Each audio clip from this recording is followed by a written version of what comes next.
자, 여러분 안녕하세요. 자, 사이다 한국사 10강 시작해 보도록 하겠습니다. 자, 이제 10강은 이제 고려의 사회와 관련된 부분이에요. 자, 이 부분은 우리 지난 시간에 이야기했던 것처럼 이번 교육과정에서 좀 많은 게 바뀌었다고 얘기를 했죠. 그래서 이 부분은 여러분들이 조금 처음에 볼 때 이제 기초적인 개념을 좀 잡고 넘어가야 될 수도 있어요. 그래서 그 부분을 우리가 좀 같이 보면서 이야기를 해 보도록 하겠습니다. 자, 그러면 오늘도 또 열심히 수업 들어서 또 알찬 강의가 될 수 있으면 좋겠습니다. 시작해 볼게요. 먼저 처음에 나오는 자료입니다. 물론 여기 보시면 이제 자료는 사실은 비상에서밖에 다루고 있지는 않은데요. 그래도 보면은 이제 이 자료가 왜 중요하냐면 2015 개정교육과정에 들어와서 새로운 개념이 등장했기 때문입니다. 그게 바로 뭐냐면 백정과 정호예요.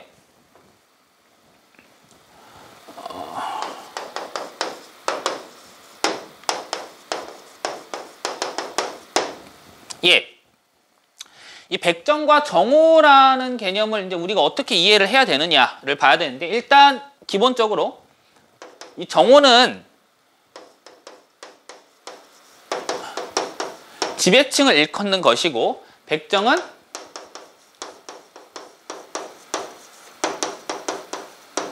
피지배층을 일컫는 것입니다. 그러면 과거 사회에서 지배층과 피지배층을 구분하는 기준은 무엇이었을까요? 재산의 크기? 또 다른 아니면 태어날 때 그런 출신 성분의 고귀함? 여러 가지를 따져 볼 수 있겠습니다만은 사실은 이 지배층과 피지배층을 가르는 가장 큰 기준은 국가를 위해서 하는 일이 있느냐라는 겁니다. 물론 이제 모든 국민들이, 지금 현대 사회에서는 모든 국민들이 생업에 종사하면서 다 국가에 기여를 하고 있지요. 하지만 과거에는 국가에서 부여한 임무를 가진 자만이 국가에 기여하는 자였고, 그들이 바로 국가를 이끌어가는 지배층이 될 수 있다고 이야기를 한 것입니다. 그래서 이 지배층과 피지배층을 가르는 가장 중요한 기준은 바로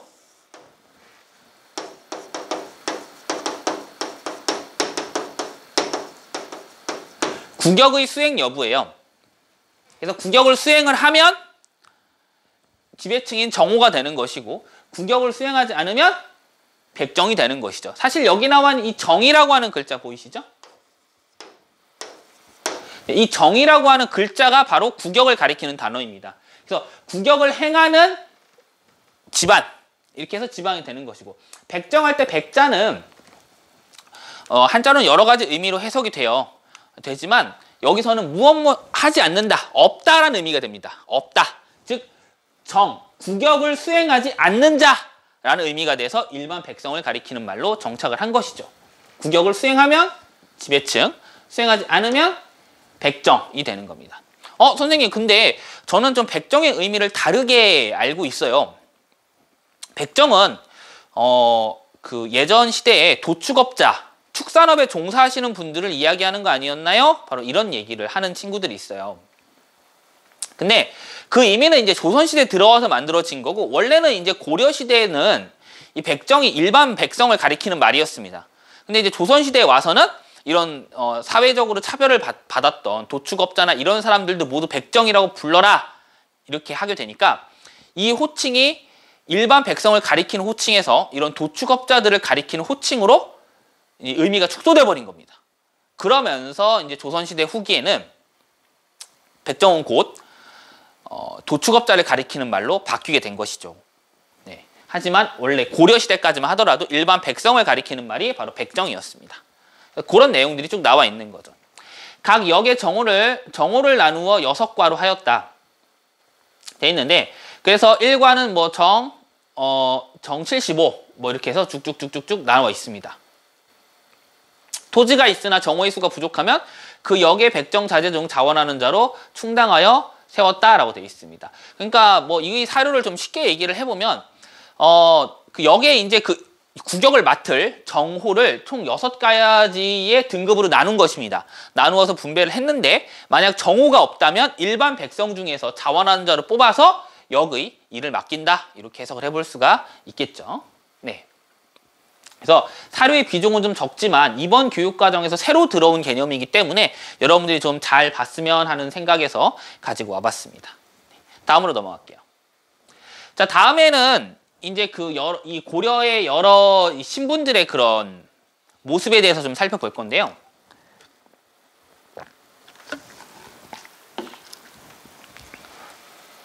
자, 한번 볼게요. 읽어보고 얘기해보죠. 이영이라는 자가 있답니다. 이 사람은 이제 안성 사람인데 아버지는 그 호장으로서 경군에 선발되었다고 되어 있습니다. 호장은 지방의 유력한 호족 세력을 가리키는 것으로 지위가 좀 상당히 높다고 할 수가 있어요. 그러니까 그 군을 대표하는 지방 관리 또는 지방 세력이라고 이야기할 수가 있는 거죠. 아무튼 이런 이영은 아버지가 돌아가시자 아버지의 토지를 물려받아, 영업전이라는 건 대대로 물려받는 토지를 얘기하는 거예요. 영업전을 물려받아 서리가 되어야 하였다. 그럼 이제 아버지가 하는 일이 뭡니까? 안성군의 호장으로서 경군에 선발되어 이 수도에 가서 어떤 일을 맡는 거잖아요. 그러니까 아버지의 그 영업전을 물려받은 이영 또한 마찬가지로 이 수도인 개경에 가서 국격을 하는 겁니다. 근데 이 정조의 주사에게 이 당시에 이러한 일의 주사는 사실 고위 관료는 아니에요. 주사에게 서류를 제출하면서 음만하고 절을 하지 않자 주사가 노여워하며 욕하였다. 그러니까 최소한의 예의는 갖췄지만 일반 백성이 관리를 대할 때처럼 막 절을 하면서 그렇게 깍듯하게 예의를 차리지 않았다는 거죠. 그랬더니 이제 이 하급 관리가 노여하며 욕을 하였다. 이영이 즉시 그 서류를 찢어버리며 말하기를 내가 급자여 조정에 나갈 수 있거늘 어찌 너 같은 무리에게 예를 차리겠는가? 라고 하였다는 겁니다. 여기서 알 수 있는 것 바로 이 이영이란 자는요. 출신 성분이 어떻게 되냐면 향리예요. 향리입니다. 향리인데 이 사람이 지금 화를 내는 부분이 뭡니까? 나는 출세를 할 수 있는, 그러니까 나는 과거 시험을 볼 자격이 있는 사람이고 과거 시험을 봐서 내가 당당하게 출세할 수 있는 자인데 어떻게 내가 이런 자격을 가진 내가 너한테 그렇게 마치 무슨 아래 것처럼 인사를 하겠느냐 라면서 화를 낸 겁니다. 그리고 그 말을 저버리지 않듯이 이 이영이라는 자는 숙종 때 과거 시험 을과에 뽑혀가지고 관직을 얻었다고 되어 있습니다. 고려의 과거는 을과, 병과, 동진사로 되어 있으니까 그러니까 상당히 높은 성적으로 합격했다고 이해하시면 돼요. 이영이란 자는 말 그대로 자기가 호언장담한 것처럼 과거 시험에 턱하니 합격을 했다는 거죠. 즉 당시에 이런 향리들도 과거 시험을 봐서 높은 성적을 받는다면 고위 관리로 진출할 수 있는 길이 열려 있는 바로 그러한 상황을 보여주고 있는 거죠. 이게 왜 이 사료가 중요하냐면요. 이걸 우리가 여러분 신라사회와 좀 비교해서 살펴봅시다. 이영이라는 사람과 우리가 대비해서 볼 수 있는 사람이 하나 있어요. 바로 누구냐면 설계도라는 사람이죠. 설계도는요. 여러분들 잘 아시는 것처럼 신라 골품제의 한계를 느끼고 당나라로 넘어가서 관직을 구한 사람입니다. 통일신라는 이 골품제의 한계를 극복하지 못했어요. 즉 진골이 아니면 장관의 자리에 오를 수가 없고 육두품 이하의 관리들은 그저 하급의 관리에 만족하거나 또는 진골을 보조하는 역할에 만족할 수밖에 없었다는 거죠. 그러니까 통일신라가 그런 한계를 극복하지 못하고 망했는데 고려는 달랐어요. 여기 나와 있는 이영의 사례를 봤던 것처럼 비록 향리 출신이지만 그러니까 고위 문벌일도 아니에요. 문벌도 아니지만 과거 시험을 봐서 이게 당당하게 고위관리의 자리에 오를 수 있는 바로 그러한 개방성이 있었다는 거죠. 이게 바로 고려가 발전할 수 있었던, 고려가 신라를 대체하여 새로운 이 지배 국가가 될 수 있었던 바로 이유라고 선생님은 생각을 해요. 넘어가겠습니다. 그다음에 이제 그 노비의 이야기를 볼 건데 이 내용은 조금 되게 좀 으스스한 내용이 있어요. 좀 어떻게 보면은 약간 범죄와 관련되어 있는 내용인데 한번 우리가 잘 살펴봅시다. 평량은 원래 평장사 김영관의 노비로 견주에 살면서 농사에 힘써 부유해졌다. 그러니까 노비는 노비인데 바깥에 나가 사는 노비였던 것 같아요. 그러니까 이 평량이란 자는 바깥에 나가 사는 노비를 우리가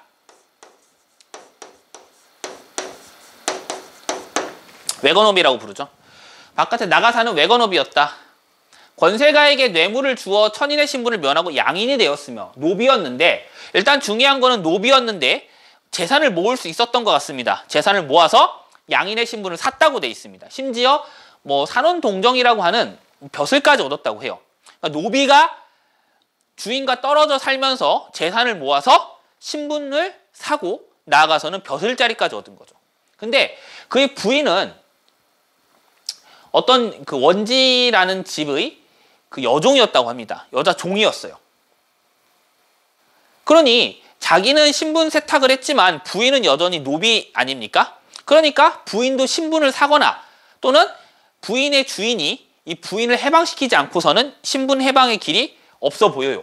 그러자 평양이 어떤 일을 저질렀느냐? 원지 부부와 그 자식들을 살해해버린 겁니다. 주인 가족들을 제거해버린 거예요. 노비가 주인이 없으면 노비가 아닌 거죠. 그래서 평양은 결국 주인이 없어져 영원히 양인이 될 수 있다고 좋아하면서 아들에게 벼슬을 얻어서 주는 등 엄청난 일을 저지릅니다. 이 사건이 이제 밝혀져서, 이런 무시무시한 사건들이 밝혀져서 나중에 이제 처벌을 받았기 때문에 이 사건이 바로 이제 고려사에 실려 있는 거겠죠. 역사적으로 엄청 중요한 사건인 거죠. 다만 여기서 알 수 있는 건 내용으로는 아무래도 불법적인 부분이 좀 있는 것 같아요. 불법의 요소가 좀 있지만 그럼에도 불구하고 이 노비들도 어떠한 과정을 거쳐서 신분 상승이 가능한 시대였다라는 걸 우리가 짐작을 해볼 수는 있는 거죠. 네.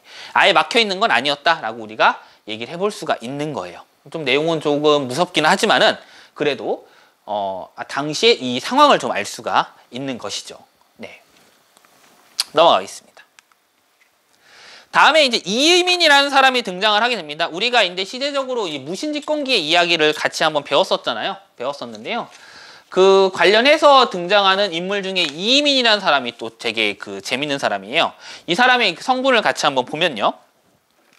이의민은 경주 사람이라고 합니다. 지금의 경주 사람인데 보면 아버지는 뭐 하는 사람이었냐? 소금을 파는 사람이었고, 소금을 파는 일을 하였고, 어머니는 절의 종이었다고 합니다. 나와 있어요. 그러니까 사실 보면은 이 고려 사회에서는 거의 천민에 가까운, 그러니까 이의민이라는 사람은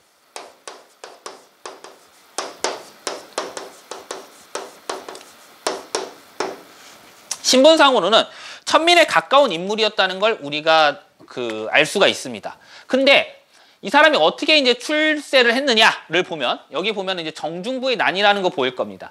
정중부의 난이 뭐겠습니까? 바로 정중부가 주도를 해서 일으킨 무신정변을 얘기하는 거겠죠. 무신정변 때 많은 사람을 죽인 공로로 장군이 되어서 승진했다는 기록이 남아 있어요.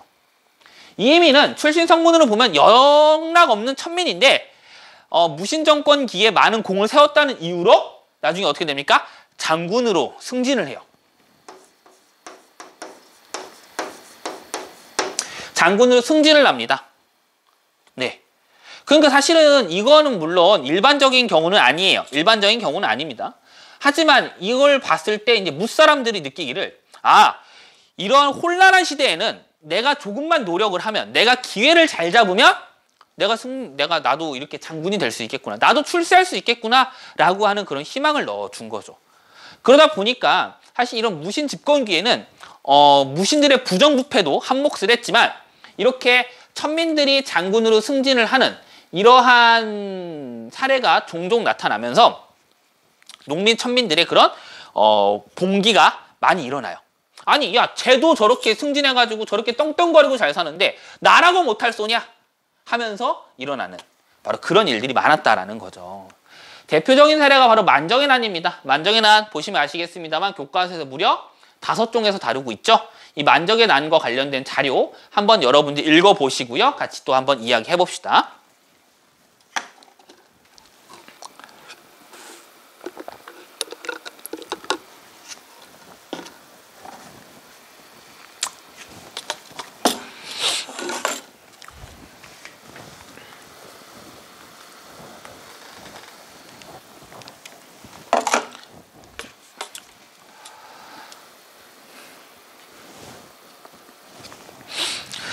자, 만정인왕과 관련된 사료 같이 볼게요. 신종 원년에 만적 등 6명이 북산에서 나무를 하다가 공사노비, 공노비는 국가의 노비고 산노비는 이제 개인 집안의 노비죠.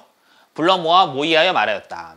경인년과 계사년이라고 되어 있는데 경인년이 바로 뭐냐면 여러분들 알고 있는 무신정변이 일어난 해고요. 계사년은 잘 모르셔도 되기는 하는데 그냥 알려는 드릴게요.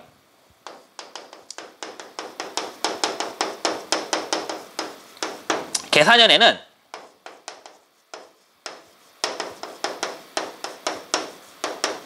그 김보당이라고 하는 그 장군이 반란을 일으켰어요. 김보당이라고 하는 장군이 반란을 일으켜서 김보당의 난이 일어났는데 이 김보당이 이제 죽임을 당하기 직전에 문신들하고 결탁을 했다는 의심을 받아요. 그렇게 해가지고 이 1170년에 이 무신정변과 1173년의 계사년에 수많은 문신들이 죽임을 당합니다. 수많은 문신들이 죽임을 당하면서 자연스럽게 그 빈자리를, 그 고위 관직의 자리를 무신들이 채우게 된 것이죠. 경인년과 계사년 이래 천안무리에서 높은 관직이 많이 나왔으니 우리가 지난번에도 봤던 것처럼 그 그러니까 고려는 무신들을 공식적인 과거 시험으로 뽑지 않았어요. 뽑지 않았습니다. 무신들을 그러니까 묵과를 만든 게 공양왕 때예요. 고려의 마지막 왕 때 묵과를 처음으로 신설을 합니다. 그러니 고려시대 내내 이 무신들은요 보통 낮은 관리들 중에 선발을 하거나 또는 병사들 중에서 선발하는 경우가 많았어요. 그러니까 무신들 자체가 신분이 낮은데 아까 봤던 것처럼 이민 같은 자도 이렇게 문신들을 때려잡은 걸로 승승장구를 하니 이걸 보고 이제 만적이 이야기를 하는 거죠. 무엇이라고 이야기를 합니까? 보시면 자, 이거 밑줄 그어보세요. 왕후 장상에 어찌 처음부터 시가 있겠는가? 다시 한번 볼게요. 왕후 장상에 어찌 처음부터 시가 있겠는가? 라는 말을 합니다. 이거는 사실 이제 중국의 유명한 그 농민 봉기를 일으킨 진승과 오광의 난 때부터 나온 말이기는 한데요. 이 말은 이제 되게 유명한 거죠. 왕과 제후와 장군과 재상이 날 때부터 그랬냐? 아니다. 우리 봐라 지금. 보면 우리 주인님들 봐라. 우리 주인님들 다 어떻게 해서 재상 장군이 됐냐?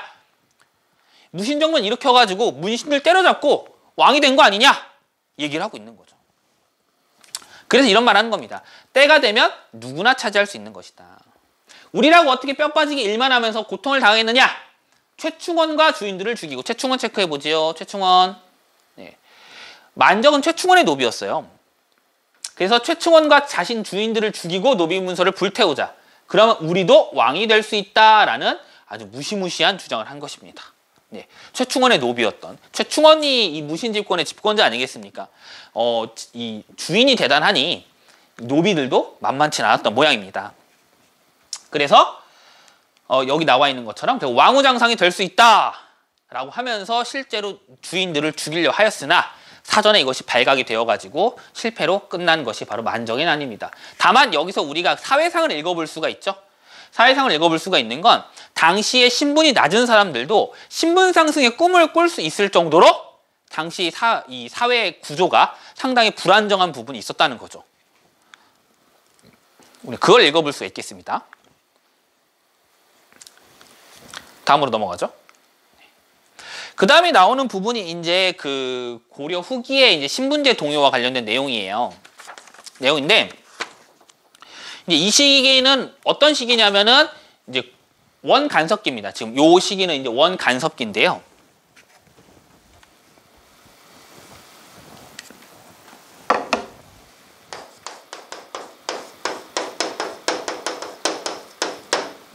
잠시만요. 자, 여러분 잘 아시다시피 원간섭기는 어떤 시대입니까? 원간섭기는요, 지배계층이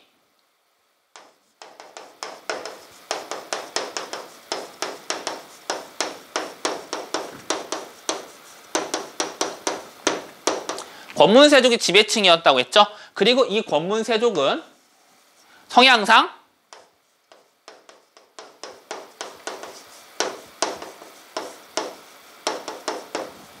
바로 친원 세력이었다라고 말을 했습니다. 친원 세력이에요.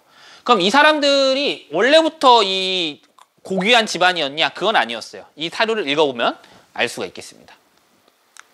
유청신이라는 자가 등장을 합니다. 유청신은 장흥부 고위 부곡 사람입니다. 부곡 사람들 말씀드린 것처럼 특수행정구역이라고 했습니다. 특수행정구역의 사람들은요, 고려에서 양인 신분을 유지했지만 사회적으로는 차별을 받는 사람들이었다고 얘기를 했어요.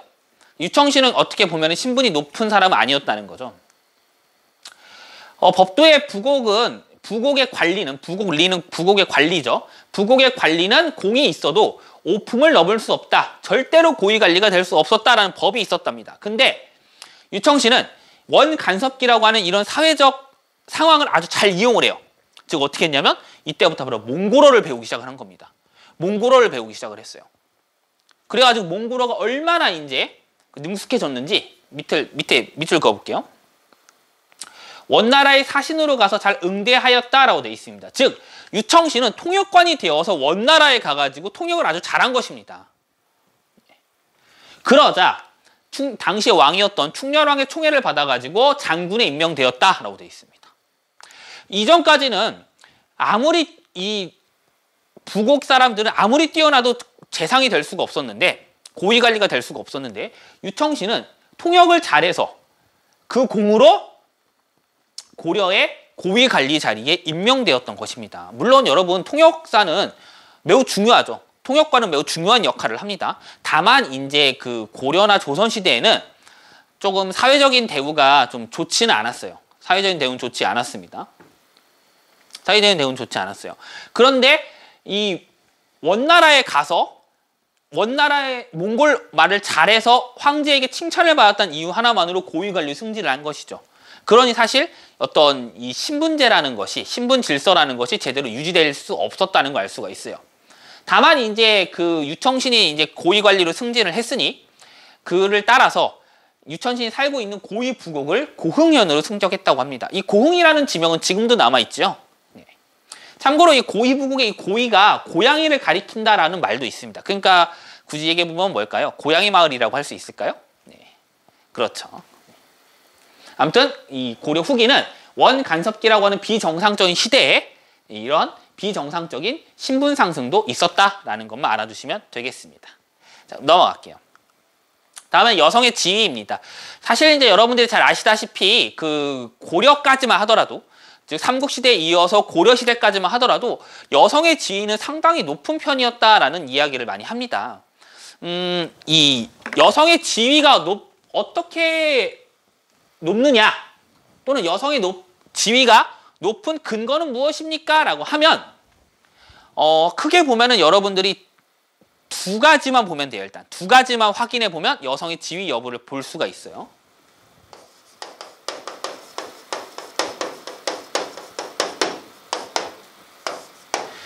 역사적으로 여성의 지위가 높냐 낮냐를 보는 건 크게 두 가지라고 했죠. 먼저 첫 번째로는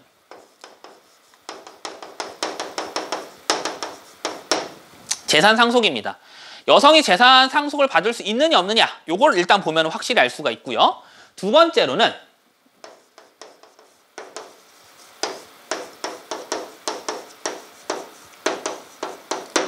바로 재혼이에요.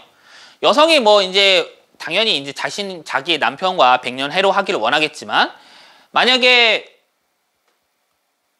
남편과 헤어지게 됐어요. 뭐 남편이 죽었든 이혼을 했든, 그랬을 때 재혼을 하는 것에 제약이 없으면 여성의 지위는 높은 편이다라고 보통 이야기를 하죠. 그래서 이 두 가지가 이제 아주 중요한 그 근거가 됩니다. 고려 시대는 그렇다면 어떻게 된다는 거예요? 여성의 지위가 높았다고 했으니까 재산 상속을 균등하게 받았을 것이고, 그 다음에 재혼도 가능했을 거라는 걸 짐작해 볼 수가 있겠죠. 관련된 자료를 보면서 그 말이 진짜로 맞는지 확인해 보도록 하겠습니다. 자, 볼게요. 손변이라고 하는 관리가 경상도를 다스리는 경상도 안찰사가 되었을 때 한 고을의 남매가 소송을 벌였답니다. 어떤 소송을 벌였냐? 소송의 내용은 이겁니다.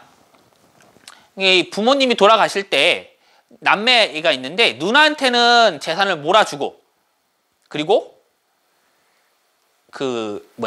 남동생한테는 재산을 제대로 물려주지 않은 거예요.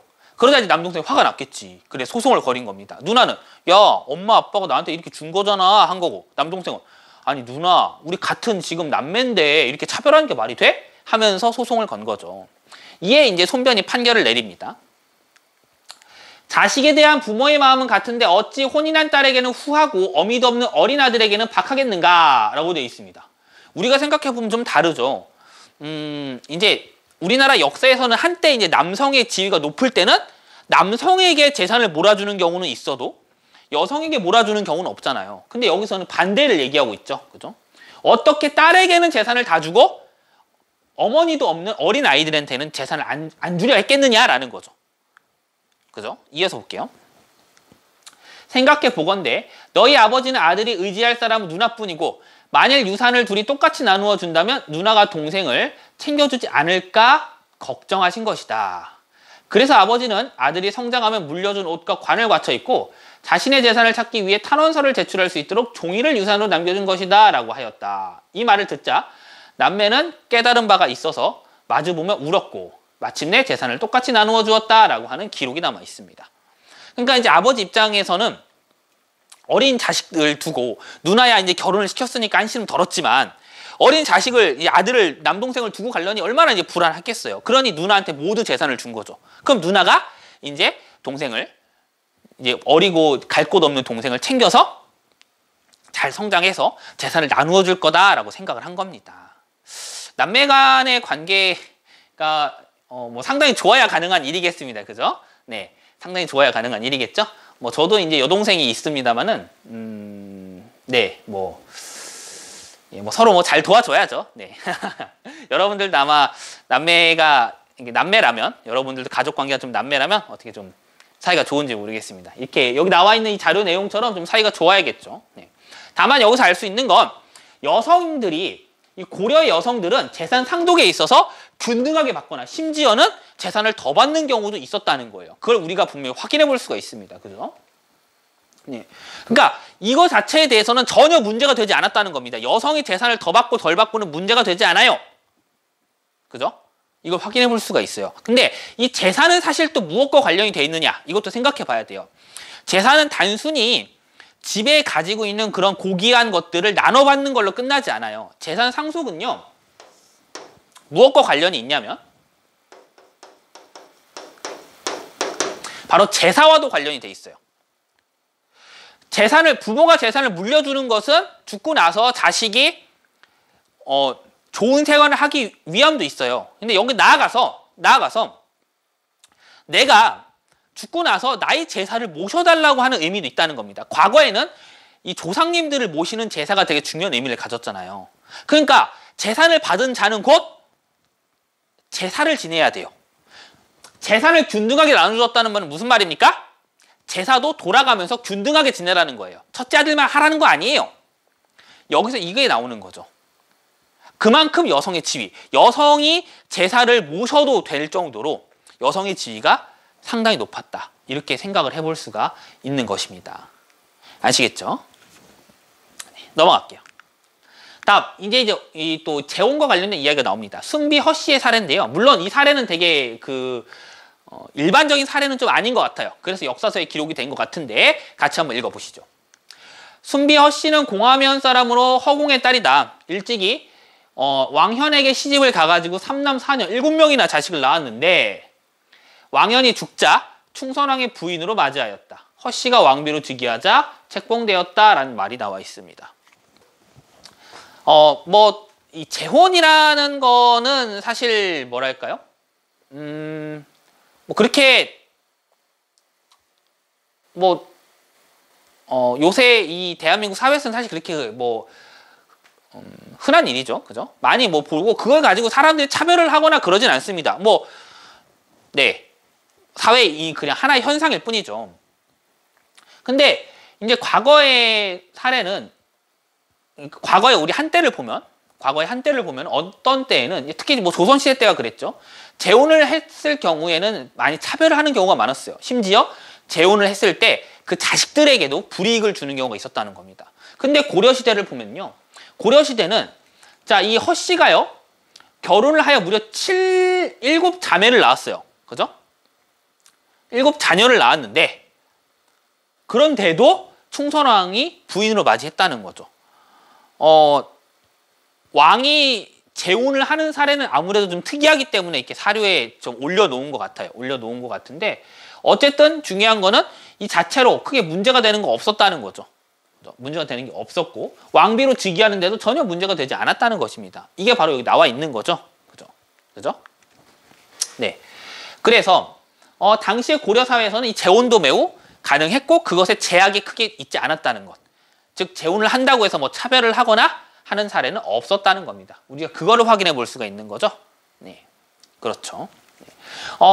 이 고려 사회가 확실히 그 이전, 그러니까 뒤에 나오는 조선과 또는 이전의 삼국과는 확실히 다른 의미의 개방성이 있는 사회였다는 것을 우리가 좀 자료를 통해서 확인해 볼 수 있었던 것 같아요.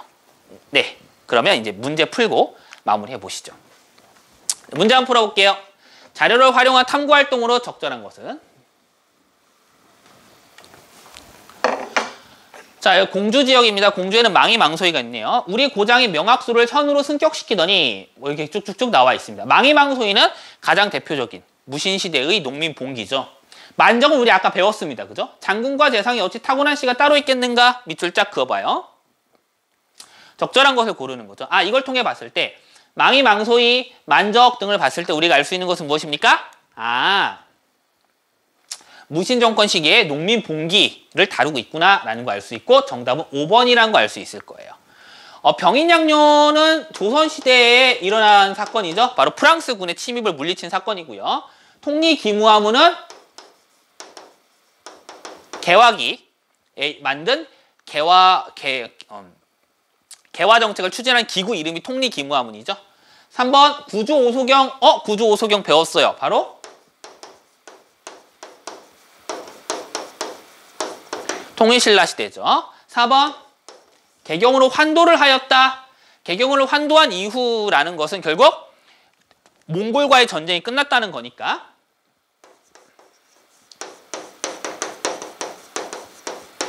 네, 원간섭기라는 것을 우리가 알 수가 있죠. 그죠? 그래서 정답은 5번이 됩니다.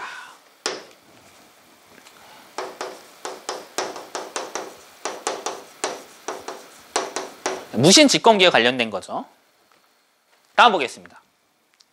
가에 들어갈 내용으로 가장 적절한 것이라고 되어 있습니다. 여성의 지위가 상당히 높았다 하면서 이렇게 사례들이 쭉 나와 있어요. 여기 나와 있죠. 아들이 없는 경우에는 양자를 드리지 않고 어떻게 해요? 딸이 제사를 지냈다라고 되어 있습니다. 그죠? 이거 아까 나와 있는 거죠. 그죠? 재산을 균등하게 상속받으니까 제사를 지낼 의무도 공동으로 받는 거예요. 그럼 그 나머지 들어갈 내용도 한번 보죠.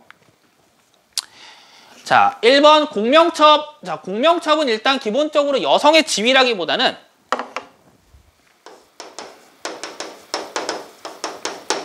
조선 후기에 신분 상승과 관련된 자료예요. 국가에 일정한 양의 곡식을 바치면 그 곡식에 바친 양에 따라서 이름 칸이 비어져 있는 임명장을 주는 거죠. 그게 바로 공명첩이죠. 2번 선덕여왕, 진덕여왕처럼 국왕이 되기도 했다. 이거는 이 사례는요. 신라 골품제와 관련이 되어 있는 거예요. 특히나 이것은 성골이기 때문에 가능했던 거죠.